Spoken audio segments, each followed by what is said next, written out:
சமாதானத்தின் தேவன். ரோமர் 15, 33, 16, 20, 1 கொரிந்தியர் 14, 33, பிலிப்பியர் 4, 9, எபிரேயர் 13, 20 வசனங்களில் கர்த்தர் சமாதானத்தின் தேவன் என்று குறிப்பிடப்பட்டிருக்கிறது.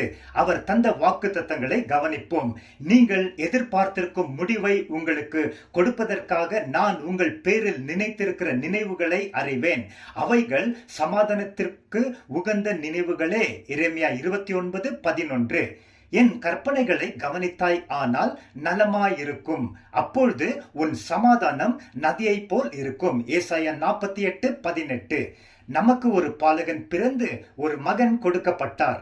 அவர் சமாதான பிரபு. அவருடைய கர்த்தத்துவத்தின் பெருக்கத்திற்கும் அதன் சமாதானத்திற்கும் முடிவில்லை. ஏசாயா 9, 6, 7. நமக்கு சமாதானத்தை உண்டு பண்ணும் ஆக்கினை இயேசு கிறிஸ்துவின் மேல் வந்தது. ஏசாயா 53, 5. கிறிஸ்து சிந்தின ரத்தத்தினாலே சமாதானத்தை உண்டாக்கி பூலோகத்தில் உள்ளவைகள் பரலோகத்தில் உள்ளவைகள் யாவையும் அவர் மூலமாக தமக்கு ஒப்புரவாக்கி கொள்ளவும் தேவனுக்கு விருப்பமானது. கொலோசியர் 1, 20. நாம் விசுவாசத்தினாலே நீதிமான்கள் ஆக்கப்பட்டு இருக்கிறதினால் இயேசு கிறிஸ்துவின் மூலமாக தேவனிடம் சமாதானம் பெற்று இருக்கிறோம். ரோமர் 5, 1.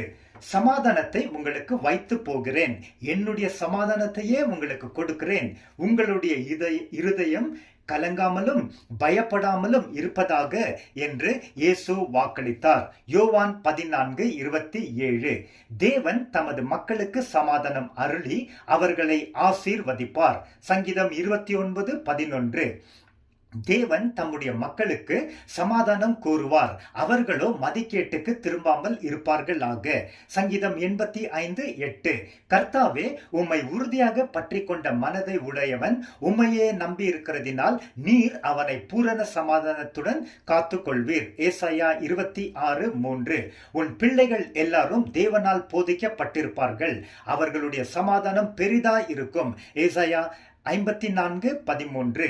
நீங்கள் எதை குறித்தும் கவலைப்படாமல் எல்லாவற்றையும் குறித்து உங்களுடைய விண்ணப்பங்களை ஸ்தோத்திரத்துடன் ஜெபத்தினாலும் வேண்டுதலினாலும் தேவனுக்கு தெரியப்படுத்துங்கள்.